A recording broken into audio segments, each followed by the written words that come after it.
Hello, beautiful people, and welcome back to Life of a Dreamer. My name is Darian Wright. Thank you guys so much for tuning in today.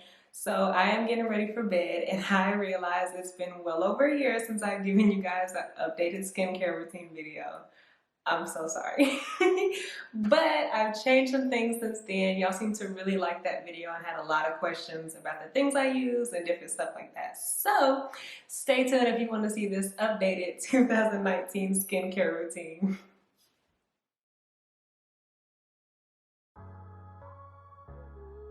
First, I'm going to start off with dampening my face with some warm water. As you can see, I didn't remove my makeup with a makeup remover wipe just because it's a pointless step. Unless I'm on the go, I don't really use them that much. I'm going to go in and cleanse my face with my Dudu-Osun African Black Soap. I love this stuff, you guys. It smells so good. Oh my gosh. I get it from my local beauty supply store for like $2.49, as you can see. It's usually around that price range in any beauty supply store. As you can see, it's like a brown, dark brown, almost black color. Don't get tricked out here, you guys, by these store brands making this African black soap. It's not actually black. But it's really good for oily skin. So if you have like normal skin that's not very oily, normal to combination, don't use it twice a day. Try to use it every other day because it will dry out your skin. But I noticed it's really good for my skin because I do tend to get oily, and it's just helped clear up some of the small breakouts that I tend to get. So this stuff has really helped. When I first started using this like years ago, I was so scared to try it because of the way it looked, but it smelled so good.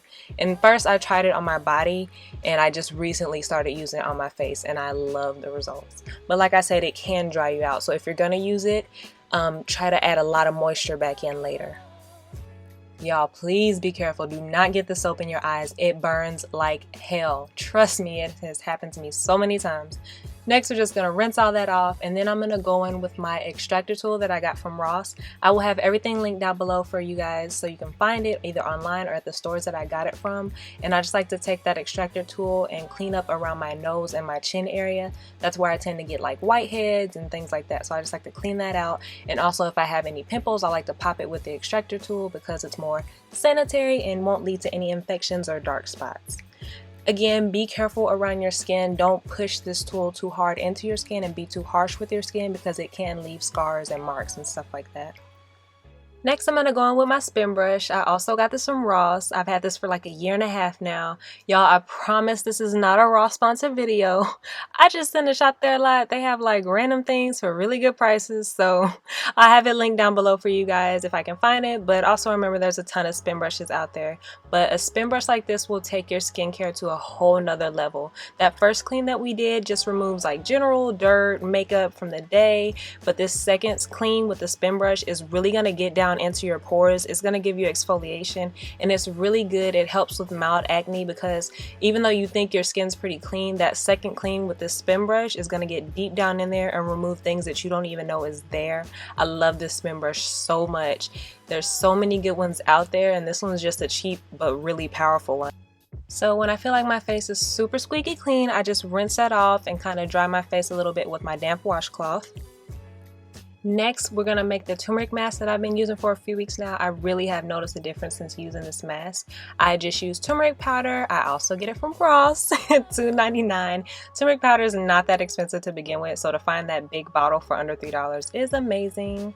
I just use this little baby spoon and an empty moisturizer jar. I tend to keep my jars for some reason because I reuse them for things like this. I really don't use any specific measurements when I make this mask. I just kind of eyeball the amount of turmeric that I need. And today I'm going to be using my aloe vera gel to make this mask. It's going to be a really thick paste. You want it thick, like a clay mask consistency, so you can paint it on. Next, you're just going to want to mix that up really good and get a smooth paste. Turmeric's a little bit stubborn. It clumps up really bad, so you're going to want to mix, kind of hard to get that smooth paste that you need to paint it on. You don't want big clumps of turmeric powder because it's just a mess. Trust me. To paint on this mask, I like to use my e.l.f. foundation brush. It's just a $1 foundation brush you can find pretty much everywhere. Walmart, Dollar Tree, Target for $1. You're going to want to use a brush or gloves with this mask because turmeric does stain really bad. It's a very intense yellow, mustard yellow. You're going to want to use something to like protect your hands. You're going to want to paint this mask on really thick. Make sure you're just like coating your entire face. You should look like very orange after you finish with this mask.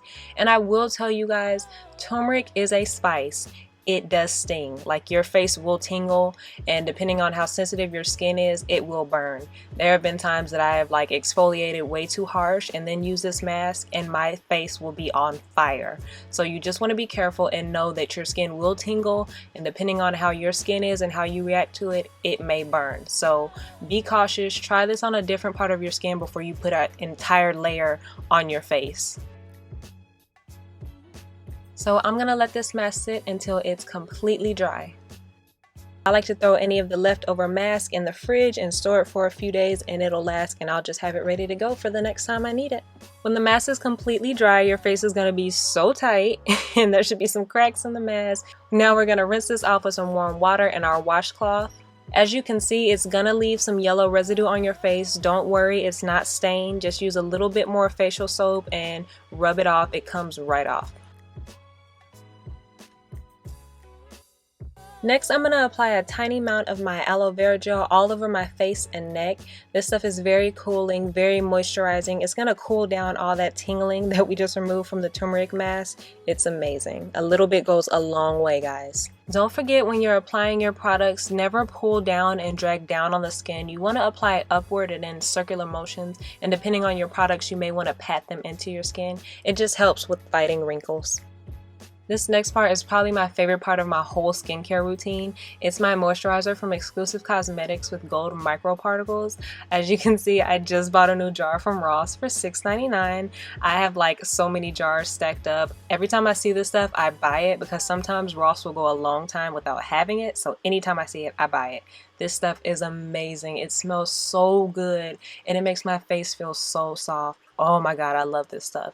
And also a little bit goes a long way as well. So I tend to have these for a while before I need to use another jar. Next, we're going to seal everything in with our rosehip oil from Advanced Clinicals. I love this stuff. It's so smooth and just moisturizing. I wish you guys could feel my skin. It feels amazing when I use this stuff. It's just so smooth. It smells good. Everything just glides perfectly. And remember, guys, that oils are sealants. You want to put those on last so it can seal all the moisture in. And last but not least, I'm going to apply this candy cane chapstick. I love this stuff. It tingles and it smells so good. They sold it around Christmas time and luckily they're still selling it, so I grab a bunch of them every time I see them just in case they run out. So that is it, you guys. That is my current skincare routine. I kept a lot of the same products from my first skincare routine video because I noticed that my skin really does agree with them. Between this routine, using different masks at least once a week, and derma rolling, I've noticed such a big difference in my skin. It's glowing more, but also, you guys, drinking water. I notice when I don't drink enough water, and I notice a big difference when I do drink a lot of water. I know it's cliche, I know we hear it time and time again, but honestly, it is like the very first step before you go and buy any product. Try to get your water in as much as you can. It will make a big difference. Everything that I used today will be linked below for you guys to find it. Continue to reach out to me. Let me know how these products work out for you. And as I always say, everyone's skin is different. Thank you guys so much for tuning in today, and see you guys in my next video. Bye.